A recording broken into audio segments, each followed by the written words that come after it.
Hello everybody and welcome to this walkthrough for the text guides in the Skyline Cup Tournament with me and ItsRJTV. Welcome. What's going on, bud? Everything's going fine. So happy to be here once again on a Sunday, the day before the tournament's always a little bit, special. It's always special in a way. Oh, absolutely. So how are you doing with everything? Good week?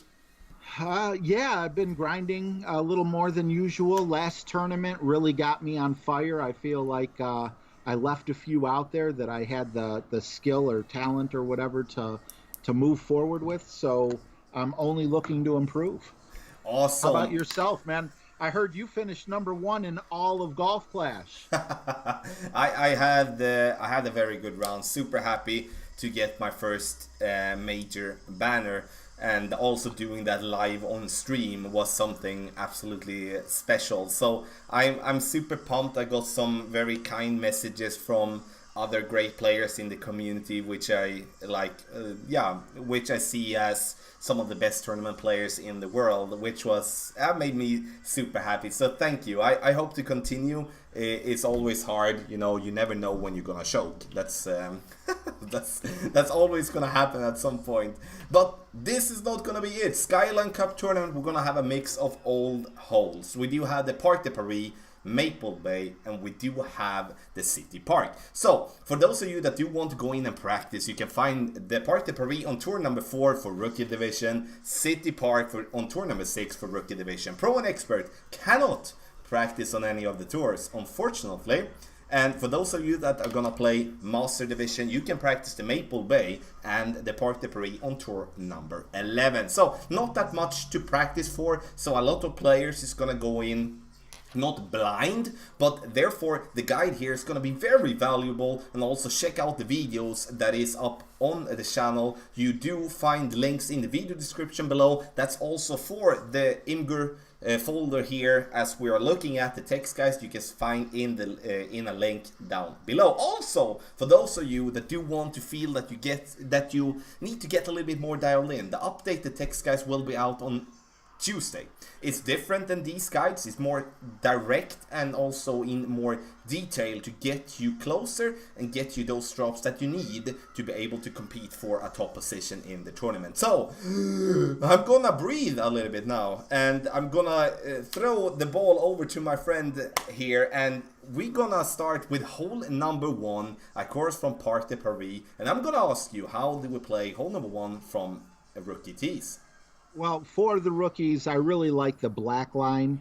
And because we're going with the black line, a quarterback should give you enough distance. I recommend at least a quasar, not so much for the first shot, but more so for the second shot. So basically, you're going to play on the right side of the bunker, just as the black line shows. The quarterback has an awesome ball guide. Just remember, if you got a tailwind or a side wind or something, that your ball guide's going to be a little bit off. So I don't want you rolling into the rough or rolling into the sand or anything like that. But it's your second shot is probably going to be a backbone shot. I would bring the backbone, and you're going to, depending on how far you get up, and also depending on the wind that we're facing on the second shot, you're looking at about 1 to 3 backspin with that quasar. And the reason why I recommend a quasar at the least is to get around those trees using as little curl as possible, to be able to dial in the eagle on that second shot, which is definitely not a gimme, but it's a lot easier to do with side spin than it is curl. If you happen to spend money on gems and you get some balls, I would also recommend a katana if you have it. I couldn't agree more. I think the black line is going to be the most featured line in the tournament, and that for basically every type of wind. I'm gonna start by talking a little bit about the white line. You can see there is a very curve to that line there, and it's trying to explain that should be a power slice for us to play. And a power slice is always going to be inconsistent, and with that mean is that we are not gonna bounce at the same spot all the time. It doesn't matter how good we are in adjusting, and you know there will be some players that disagree with me, but that's just not gonna be possible to get to the same spot every single time. But there is a possibility with a tailwind to, in expert or in master division, to get to bounce there by the bunker and to bounce over, roll past the trees there in the center, and then go for the pin there from short range. But I'm gonna focus on the black line in the end. That's gonna be the shot to take. And you maybe wonder, why don't either RJ and me say that we could bounce over the water? Because it seems to be very possible to do that. The reason being is, if we bounce over the water, we're gonna have the trees in our face. So we cannot shoot over the tree, we cannot shoot under the tree, but if we lay up according to the first black marker, we can let the ball have the first bounce just before the trees and bounce under the trees. That's how we get an opportunity. You will see a lot of opponents going over the water on the right side, ending up feeling like, what the... a curse word, and then we're going and not really know what to do there, because they have to curl around the trees, having a very tough shot, even in the end have a shot for the eagle. So lay up, 10% downhill for the drive, 10% extra as well for the second shot is how I want us to play it. In Pro, Expert and Master, I think that's gonna be the way to play if it's not gonna be like a very, very favorable wind doing the power slice to get us over the water there on the other side according to the black line. So, hole number 2, par 3, another course from the Parc de Paris. How do we play this one? Okay, this is kind of a complicated hole. I remember last tournament, so many people would get up on the green and then they'd roll back down into the rough, and then they'd have a tough Nirvana shot just to salvage the birdie. But again, the notes that I have are not overly complicated. You just need to be mindful that this is the one thing you absolutely want to avoid. So I'm not even naming a particular long iron. In my notes, I have 10% adjustment, which is very important, especially on the par 3s. And then on top of that, it just says long iron with the best ball guide and a 40 backspin rating. So go through your clubs and make sure you have at least, now if you have 60 or 80 or, you know, that's fine, but you're going to need some backspin. We don't know which way the wind's blowing. You may not use it all or whatever, but you want to have at least that. And my main thing is just make sure that when you're dialing in, trying to get close to that hole, make sure that you're up far enough on that fairway that you're away from the slope that wants to bring your ball back down, because most of the time you're going to end up in a hazard as opposed to ending up on the fairway and, you know, just trying to hit it with a wedge. I'm going to continue on building to that when it comes to the backspin. I think that was perfectly said by you.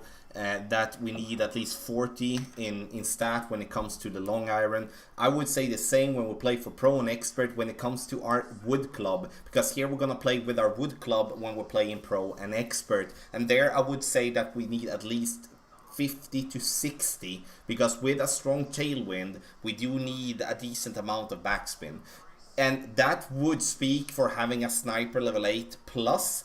But if you do have a lower level sniper with a strong tailwind, it could be better to play with a guardian instead, as having more backspin. Just as an example on how I'm thinking when it comes to the backspin here. We're gonna bounce according to the black line from second tee. Bounce up towards the pin and try to get that ball in the hole. 10% extra, as RJ explained, from the first tee. Gonna be applied from second tee. And also there from third tee. The only thing that's going to change from going from second to third tee is that we, in tailwind, we're going to play according to the white line. The reason I'm having that line there is because we have had this hole 2 times in a tournament. Both times we have had tailwind. And that has been for us to play according to the white line at the beginning of the fairway with a sniper with around 3 to 5 bars backspin and just bounce it towards the pin. That has been, actually I've dropped it one time, I didn't expect it, but it has been a possibility. If we do have a crosswind or a headwind in Master, then we're gonna play with a driver that gives us as minimum 70 in backspin, and that's gonna be a quarterback minimum. If we do not have a quarterback in 70, like at least in level 9, then you're gonna play with a rocket and bounce yourself up towards the pin. Nonetheless, you know, this is gonna be a tough par 3 to dial in, as it is very bumpy. And we do have a green that could be acting a bit weird to us sometimes. A ball with a lot of wind resistance is preferred, but in the end you will be okay with other types of ball as well. But if you do have a Kingmaker, I would suggest playing that Master. You maybe could even play with a special ball, a Wind 5 ball, to help yourself there with the wind. Not a must once again, but it is a suggestion. Hole number 3. Now we're gonna go to Maple Bay, and like I really like the Maple Bay holes. I'm really interested to hear my friend, how are we gonna play hole number 3? All right. Well, we're in agreement 100% on this, simply because you only got one line. There's no reason to go over to the right there, and that's why it's shaped like a Y. Why would you do it? I would go with an extra mile and a Titan. We are spoiled a little bit, as I believe there is 0 elevation on this shot. So for you people out there that, you know, don't really know much with the rings and go more by feel, that'll make things a little bit easier. But extra mile, Titan is the minimum I would recommend. If you have Kingmakers, you know, a Kingmaker could be used for your second shot to knock down the wind, depending on what type of wind we're facing. I know I'm talking to rookies, so a Titan is definitely usable as well.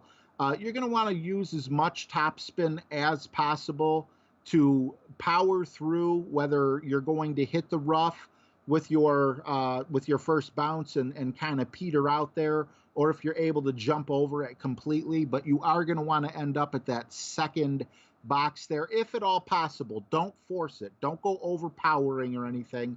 If you're stuck at that first box because you don't have as high as an extra mile, it's better. You're better off, you know, laying up a little bit there, in my opinion. For the second shot, though, whether you can make it over or not, I do recommend the big dog. If you're lucky enough, and you know, they're kind with us in the winds, which usually with rookie they are, you could go with backspin, and if you made your jump over to the second pad, you'll be able to use backspin and jump basically right in front of the green and get your first bounce, or it'll be your second bounce technically, on the green. And if you're a little further back, you're going to actually bounce over the rough, and then it's a bit of an elevation going up. Now, the elevation is not going to affect the wind of your second shot, because the green itself is all that sits higher, and you're not driving to the green, you're driving to before the green, so that's going to affect your ball guide a little bit. That's how I would play hole number 3. Is definitely a power 3 ball, an extra mile, and a big dog. 10% on your second shot downhill, even though the green is a little higher.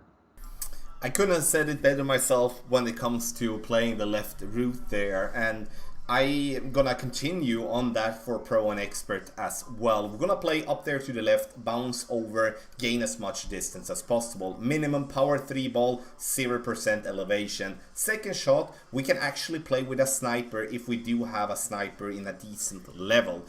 But have in mind here that if we bounce in the rough and roll out, it's gonna be a struggle for us if we are having a headwind, or like a crosswind with a headwind, to try to bounce before the rough and bounce over. So make sure that, like, if you feel uncomfortable with the drive, you're gonna pick the big dog to play, or a Cataclysm to play to bounce before the rough, to have the distance even if you go short with your drive. If you feel very comfortable with the drive, you pick the sniper and give yourself the pressure of having to make a decent drive all the time, but having a very good chance when it comes to distance not distant, very good shot for the albatross from distance if we do have the sniper as a second club as well. And there will be questions about playing down there to the right, because we played down there to the right in Master Division the last time. The only reason that was possible to do was because we do had clubs with a lot of curl, and that's the reason I'm leaving that one out for now. That might be featured in the updated text guides on Tuesday if the wind allows. But the only reason I would go down to the right would be if I'm having a club with a decent amount of curl. And with a decent amount of curl, I would say that I would like at least a 70 in stat when it comes to curl. There isn't that many drivers that do have that. And most likely just gonna be the Apocalypse, because the quarterback ain't gonna have distance enough. And then we come into a few amount of clubs that can be used for that particular shot, and I feel comfortable advising the left route. Then we can, if so, add that later playing on the right side. The positive thing to go on the right side if we get down there is that then we do have a more straight shot towards the pin with our sniper. I'm not saying that's the way to go with having an Apocalypse, but I want to mention that even though there is no line, because I know I'm gonna get questions for that as well. Master Division, you know, if you do have a headwind here, I don't really know what we're gonna do. I feel that's gonna be a way for us to lay up before the rough on the left side, going with the first black marker. I think that's gonna be the thing, and then try to do a bounce, a second bounce in the rough to roll out and maybe have a wedge. With any other type of wind, I don't see any problems with this hole in any form from any tee. I see more that we're gonna have a decent opportunity for an albatross here on hole number 5. Power 3 ball, I said it before, once again, important. I would say in Master, with a bad wind, like a power 4 ball could be very valuable here, in my opinion. So, RJ, hole number 4. This one, I enjoy this one. What do you think about hole number 4? I enjoy it, but I think we're going to enjoy it for different reasons. I always enjoy a rough bump, and this is a more difficult rough bump than most. A lot of people love rough bumps because it's so easy to get that ball guide aimed at the hole and you get it in the hole, and that's the reason most people use a rough bump. However, the only experience I have with this particular hole is going with the Goliath, almost the black line, except I take it up a little bit further. I actually find that maybe when I played this with in Tour Play, I was only able to find it on Tour 10, and I had to do it with the sniper. So I'm not sure if that changes the spin, but with the sniper, I actually needed to use about 1 or 2 backspin. So with a Goliath, I'm not sure, Tommy, if you could let me know, or let them know, if with a Goliath, if you're gonna do the rough bump, if you need, if 2 top spin in a wood is equal, or I'm sorry, backspin with the wood is equal to 3 top spin with an iron, or how that equation works. But you are also going to need to put some curl on this, which is what makes it a little bit more dangerous, especially if we have a side wind. So make sure you more than great proof this shot. Full right spin, definitely not full right curl, but just enough curl to try to get lucky to get it in the hole. What I'm trying to do is just get you up on the green for a putt and just calling this a birdie hole. Yes, and it is a tricky hole, and I think that's why I enjoy it, because dialing in a tricky hole is always a little bit more exciting, in my opinion. I would say here, when we play, like, just answer your question, like about the Goliath, like in my guide that I do have in the video, I do have 1.5 bar backspin as a backspin approach, and then I did have like a, let's call it 0 in wind, because it was 1 mile per hour from the front tee. So let's say 1.5, 2 bars of backspin, I would say be the spin for a Goliath shot from front tee, in my opinion. For the rough bump? No, not for the rough bump. Rough bump, you need top spin, sorry. Then you need, if so, 2 bars top spin. If you're gonna play like before the rough, then it's gonna be backspin in the rough for a rough bump, top spin. At least that's the experience I have with it. I can't say I played the rough bump a lot, and I would say that the rough bump, in my opinion, is gonna be applied from Pro and Expert T. I would say it's gonna be applied from Pro and Expert T with wind left to right, or maybe with a straight crosswind. Any other type of wind, I would stay away from the rough bump if it is Pro and Expert. The reason for that is that we then have to go with a lot of curl to the right. If we do have a right to left wind, then we need to stay away from that. I like the approach going according to the black line, bounce before the rough, going up towards the pin. It's going to be a long iron from second tee as well, and it's going to be a sniper shot from third tee. 20% downhill, very important to add that to your adjustment. And here, once again, as it is a par 3, I would say go with the ball that gives you the most wind resistance. It's always easier, but you will definitely be able to play with other balls that doesn't have that much. Make sure that you do have at least a side spin 2 ball. We do need a side spin to the right with every type of approach. It doesn't matter what type of wind we are going to have. So we moving on to hole number 5. This is an interesting one. I see this one as a very good opportunity for an eagle. And how do we play hole number 5? All right. Well, for this one, 10%. Got a lot of 10s going on here. 10% extra mile. I think a navigator would probably be your best bet, simply because is it the navigator? I believe it gives you 2 wind resistance. But then again, it all depends. If the wind is at your back and you could ride that wind, maybe you'll go with the Quasar, or, if you're trying to keep it really cheap, you could even go with the Marlin.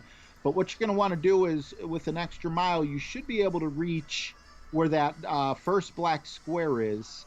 And that's not as small as it looks on the map. It's not like a teeny tiny little, island where if you don't hit perfect, it's, you're doomed. Although, obviously, you want to be very careful on that particular shot.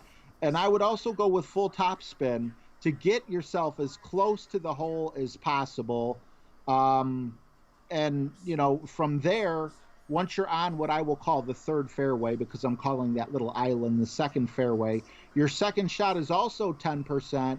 And depending on how far up you got, you can go with either a thorn or a backbone for your approach shot.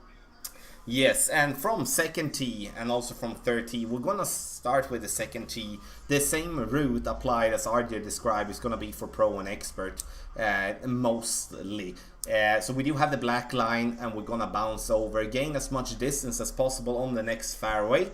And then, in my book, it is important that once you make your drive, you note down how far you drove. So how many yardage did you get from your drive? Note that down. Combine that with approach shot that you're doing to try to dial it in. I will go for the dunk if not the wind is like a complete straight headwind or something like that, because with a straight headwind, that's gonna be a risk of going into the sand pit on the right side. But with any other type of wind, I'm going to go for the dunk from distance. If we do have a tailwind, and I think I just have to mention this. I know we talked about it, me and RJ, before the stream. Like, if there is a straight tailwind here, there is going to be a possibility for you to get to green. But there is going to be 3 things that is possible to happen. 1, that you get the ball to green. 2, that you do get the ball in the water. 3, that you roll over the green and get into the rough on top of the green and having I would say a pretty tough rough iron from there to dial in. So it's basically giving you 66% chance in my book to stay away from the water, and 33% chance for you to get into the water, which is a risk I'm not gonna take. I tried this shot many times the last tournament we had this one, because we did have tailwind. And I went to the green, I went to the water, like basically almost 50-50. And I think those people that do have experience of this hole did have the same type of feeling. Sure, the club is important. If you do have an Apocalypse 567, which is going to be a pretty high level club for playing in either Pro and Expert, then you can definitely use that distance combined with a Power 5 ball. Then you can have a more easier way. But if we're talking in a general way, I would try to stay away from that. just lay up, note down the yardage, dial that shot in, and I can almost promise that you're gonna feel more confident with that, as it's easier to replicate and having to go max overpower with your shot trying to go for green and risk a lot. Master T, we're gonna do the same, but the thing that we're gonna change there is that we're most likely gonna go with the white line instead of the black line, because we cannot reach as far as we can from second tee, obviously.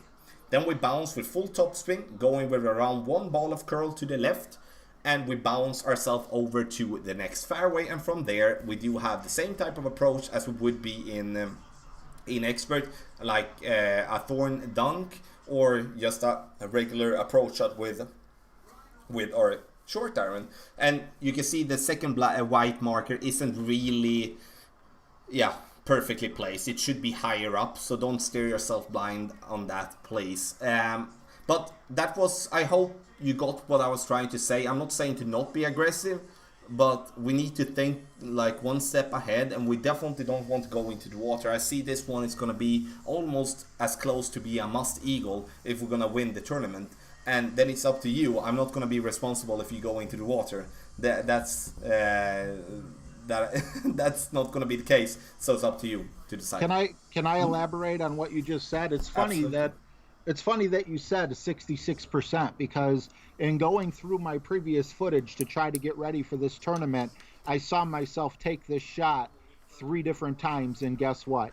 It was the same exact percentage. One time I went into the water, 2 times I was able to make it over, but on both shots that I did make it over, it had to be luck. I did it with an extra mile, and I was just so close on one of my bounces going over the water.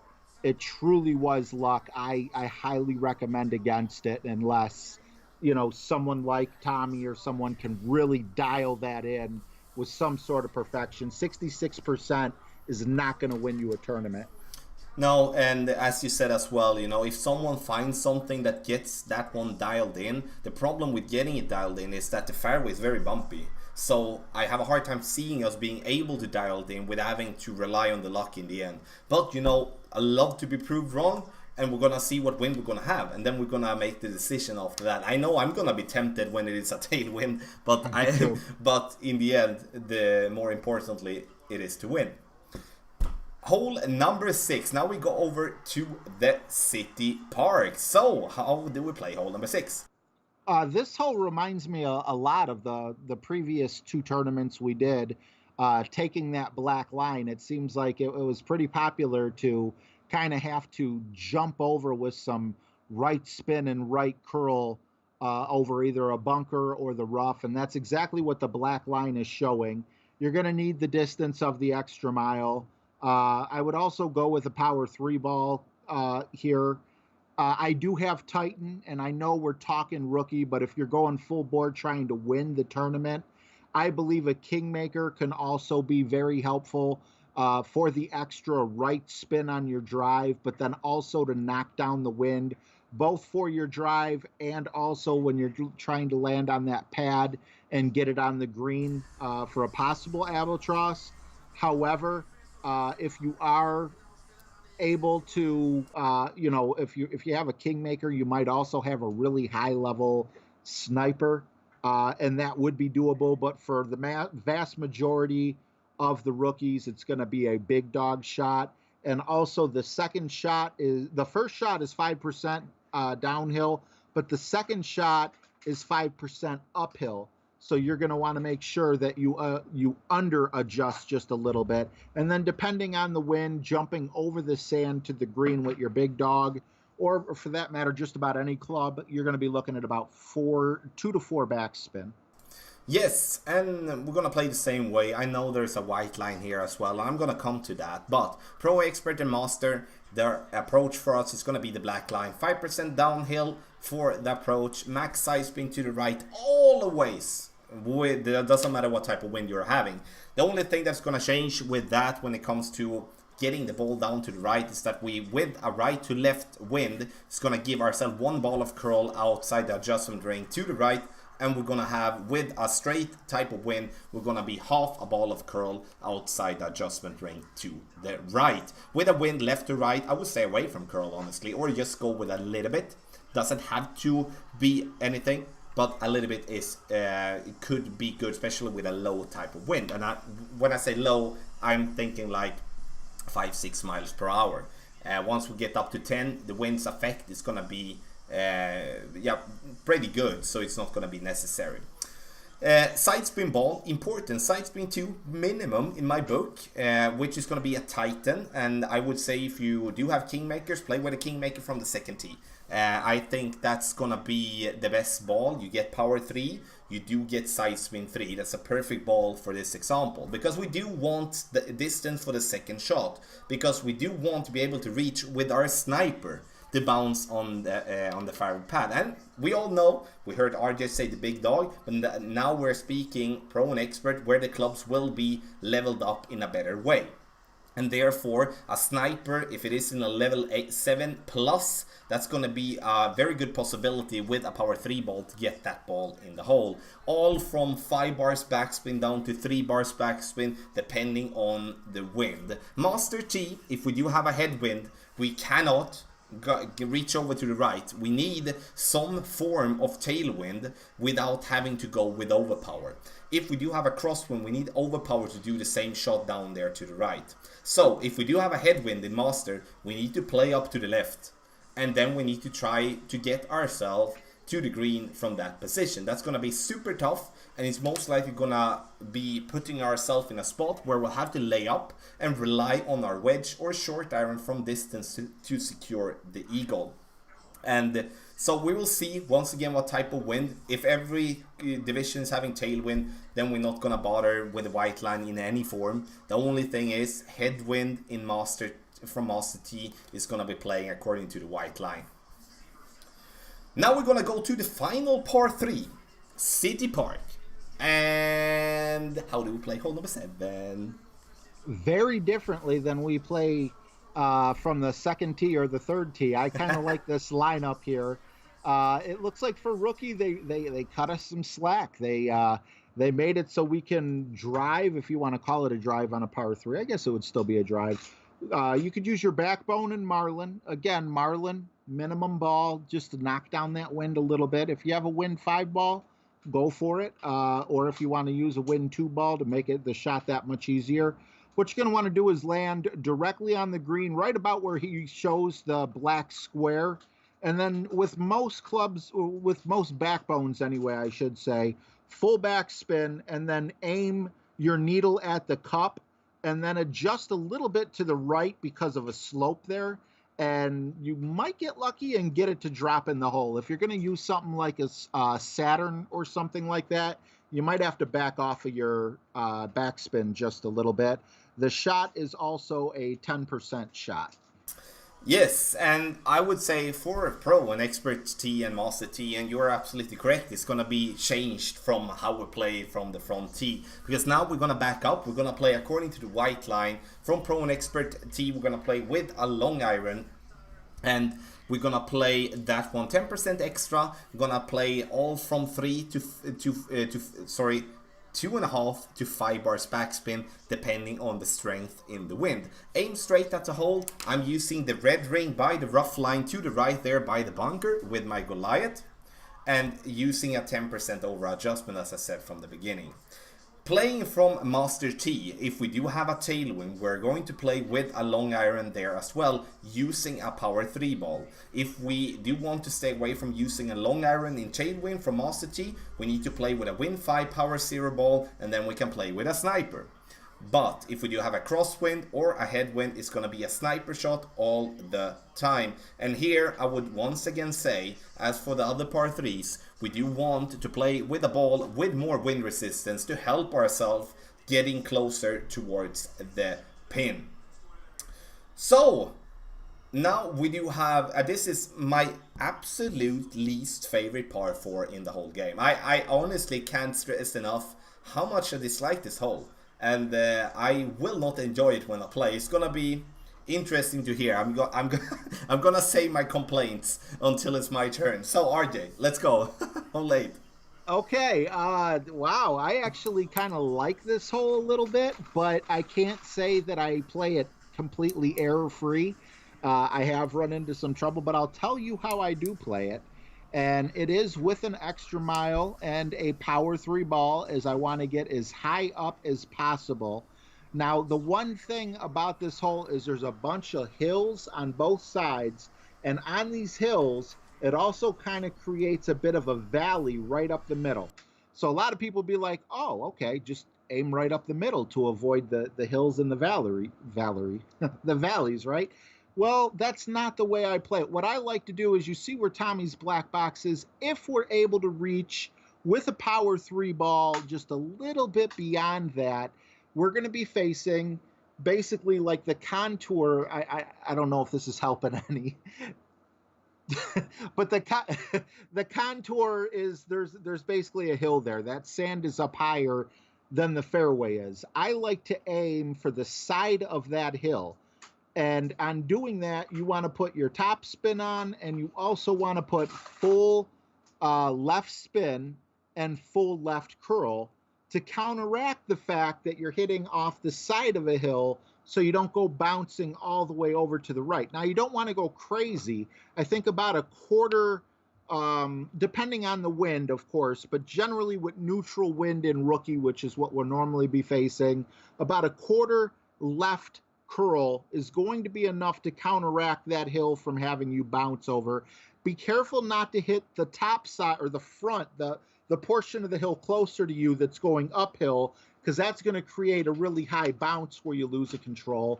And also be careful not to hit the downside of the hill, because that's kind of like a minor fringe glitch. You have no idea in which direction the ball's going to flex out from there. So I like aiming for the side of the hill with the curl and the side spin.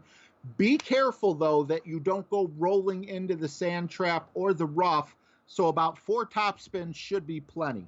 That should keep you on the fairway and put you right about where that black box is, setting you up for a second shot. And I actually have the big dog in here for our second shot. Once you get the first shot done, you're pretty much, you're in the clear for your second shot. Now, because it's a big dog, there's not a very high percentage of what would it be? It would be an eagle here, but you can safely get it on the green with about 1 to 2 top spin to be able to bounce over the rough and get up. Once again, we got that green sitting a little higher up, and you want to stay on that hill for your birdie. And if you have a high enough level, there, you're not going to have a high enough level for a sniper. So that's how I would play that hole. Yeah, there was a lot of careful in the words that you use. So, and that's the reason why I don't really enjoy this. And please, don't, if you do like it, don't be afraid in any form.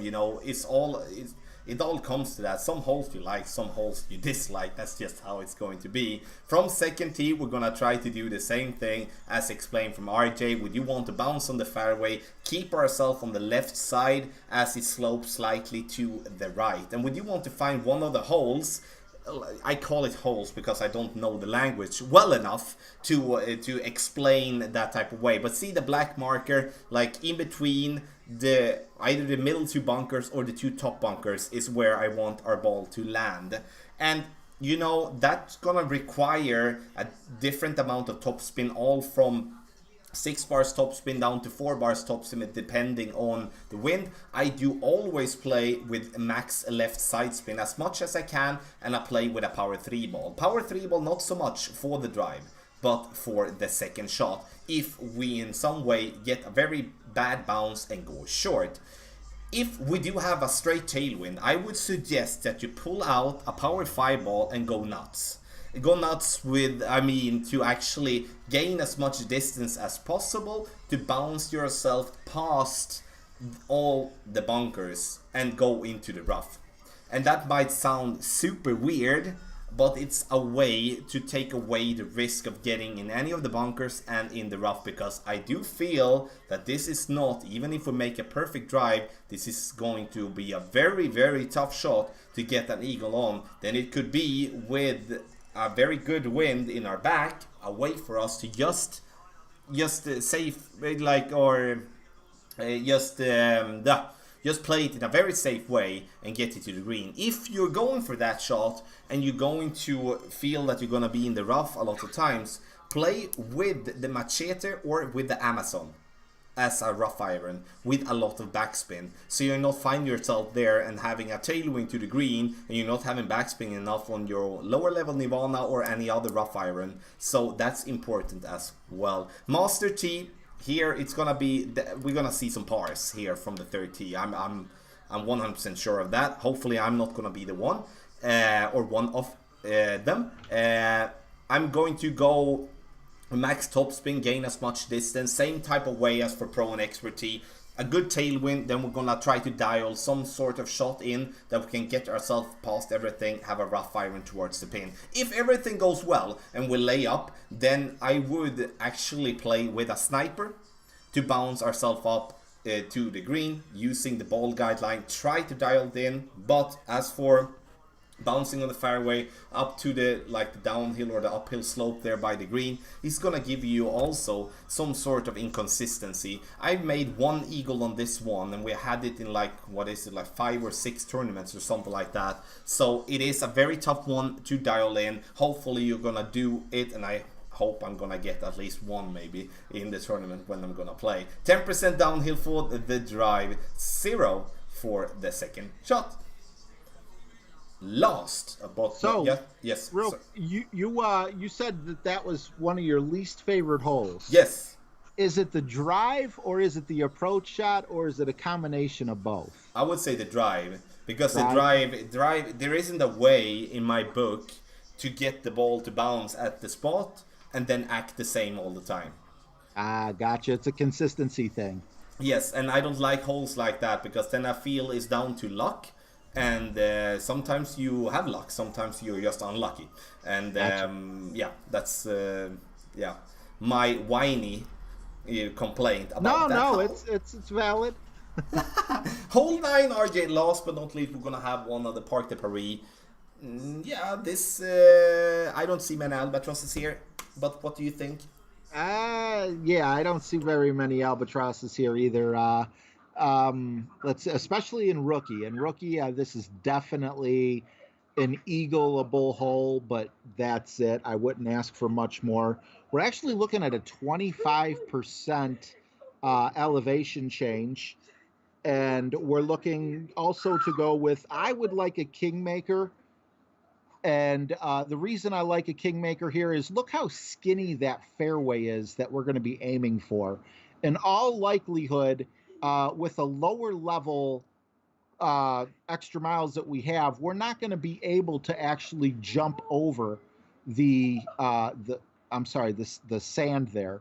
So you're going to need to put a bunch of topspin on. I would even say there's a possibility of a big topper here.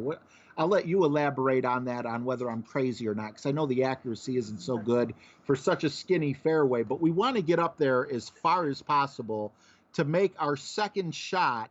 I'm thinking we're going to have to follow that black line and most likely use that portion of the fairway to jump over the rough and try to get in close enough for a very short wedge or a putt for the eagle. Yes, like I was nodding my head, just realizing that you cannot see me. So when you said the Big Topper, the Big Topper is an excellent club to play in rookie, but we need to have it unlocked, of course. I would say a Big Topper and a Power 5 ball would be absolutely splendid for rookie, but it also would be good for Pro and Expert in tailwind. Because with a Power 5 ball, we can reach with our Big Topper, if it is a level 3+, we can reach without having to overpower. That we could use if we do not have, let's say, like a Thor's Hammer 5 or 6, where we do have a decent amount of topspin, or maybe in a POC 4, 5, 6, or 7. A Big Topper Power 5 ball bounce before the rough, use that skinny fairway to roll down there towards the middle. I would say with in between tail and crosswind, that could be a very good club, a very good situation, like a very good selection to go with. But it does require that you do have a power 5 ball, berserker ball. Please do not use any snow globes. The wind is going to be crazy for you for the approach. The drive is going to be 25% downhill.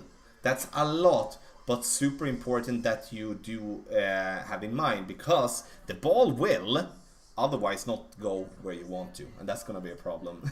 That's always going to be a problem when it doesn't act as we want to. If we get it over 5% uphill for the approach towards the pin. However, if we do get like a tailwind, and we feel like we don't want to mess around there before the bunker and bounce over, then we use a power 5 ball once again, combined with the driver that gives us the most distance, combined with topspin, but distance is more important than topspin there, and go full blast overpower. Try to reach according to the white line, bounce on the fairway to roll as far as possible. If you go into the rough, that's not going to be a problem, because tailwind for the second shot, power 5 ball, that's not going to be a problem from the rough. If you also want to go with a more like, I would say, like, I'm not that for power hooks and power slices. Everyone that watched the channel knows that I only do that as a last resort, or if we get to gain a very good advantage from doing so. And I would say that with a tailwind here, it would be a good way to try to go with a power hook, bounce on the fairway, not at the skinny fairway, but more on the bigger part of fairway, like just straight down towards the big part of rough that would you have just after the bunker in the center. To bounce there as much left side spin possible and top spin, and try to get the same type of result there. And now I'm only talking about tailwind, and that's fine, I guess. But with a headwind, it's gonna be a problem. We need to bounce over to be able to have a shot for the pin. That's like, or at least, or let's say like this, to be able to have a shot for the green. Because if we do have a headwind, the ball will of course not roll as far as we normally get when we have a tailwind. We have a compressed ball guideline in headwind, and the ball is gonna stop sooner, gonna be a problem. With any form of headwind on this hole, play with a Cataclysm or Big Dog as your second club. If you do have a tailwind, I would put the sniper in my bag to actually use the accuracy and the ball guideline. Master T, if we do have a headwind, you cannot reach over the rough and the sand. That's gonna be a major problem. So then we're gonna have to find a way to dial it in from distance. I do not hope that that's gonna be a problem. I do not hope that that's gonna be the case, that we get headwind in Master. But other than that, we're gonna play the same type of way. I would say for those of you that do have power 5 balls, you're going to have an advantage over the other players that might have just power 1, power 2 balls and very little power 3 balls. Minimum power 3 ball on this hole with any type of wind in my book. And it's going to be a tough one. Take the eagle and run to just make your mark on the scorecard, I guess, or at least for the back nine or something like that. So yeah, that was it. You know, I've been thinking when you have been talking, RJ, like I was going into like what type of general score do we see to be, because we always get that question. Yeah. And should we try to maybe answer that, what we do believe to be the winning score, not like for 9 holes or something? Like, I see you, it's coming smoke off your head there, so I see you're thinking about. So I'm gonna go and say that I feel that we're gonna see 28s win in pro, like 26 to 28s in pro. In expert, I think we're gonna see 27 to 29. I would say that's like a 13-14. It's gonna be hard to get the drops. I see hole number 5 as almost a must. Then of course we're always gonna dial in some of the par 5s are very tough to get something extra. Master, 28. I hope it's gonna be enough, I'd say. But this one, it's not gonna be the scores that we had in previous tournaments, I believe, at least. What do you think? I'm adding it up. Minus 35. No. 22. Honestly, for rookie first place, maybe a minus 27 with some drops here and there, but I'm also equating this out to people who are not on rookie with the extra mile 7 and things like that. So there are definitely, if you play conservatively on some of these holes and don't go for the power slice hooks like on hole 5, and you really take your notes, you watch the videos from Tommy and all the other streamers and dial these shots in. I think for those people who are ready to make the leap from rookie to pro, a minus 27 could potentially get you gold in your bracket. What do you think about that number? You think that's kind of high, or do you think that's about right? Like rookie is so based on like what club you're having, and of course, as you say, that's what makes it rough. Yeah, having like an extra mile level 2 as the best club, then you're gonna look at more like a 24 type of score to be really good. I would say like it's now we're talking about the win score, and it maybe sounds silly when we're talking about these high type of scores, but we all know that it's never gonna be enough to win with the par score. And with the par score, it's like eagles on the par 3s and the par 4. Sorry, birdies on the par 3s and the par 4s, and eagles on the par 5. That's minus 12 times 2, minus 24. It's gonna be interesting nonetheless, and as always, we're gonna be there streaming. I'm gonna be online directly in the morning once the tournament starts at 9 a.m. Central European time, which is 8 a.m. GMT time, like UK time, and also 3 a.m. Eastern Standard Time, New York time. So it's I'm gonna be there playing all the divisions, and then it's playthroughs coming out during the day, then the updated text guides on Tuesday. A lot of work, but I love it. I love it. I love it. I couldn't love it more. So RJ, stream wise, is it 7 p.m. your time? Yes, 7 o'clock every single day. I'm gonna practice on Monday, so all 7 days I will definitely be streaming.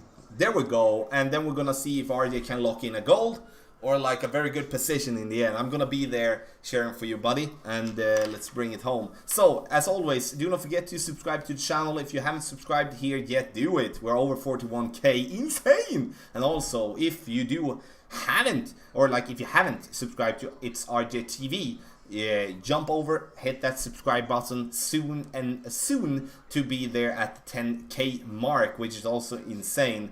It's not gonna take long. So make a comment in the comment section below if you do have any questions towards us. We're trying to make this one as a general guide. We understand that there will be different clubs, different balls to be used from player to player. Then don't hesitate to ask if you didn't find any information about your setup here in this video. RJ, I will leave it up to you. How do we end it here? Happy stroking. Happy stroking.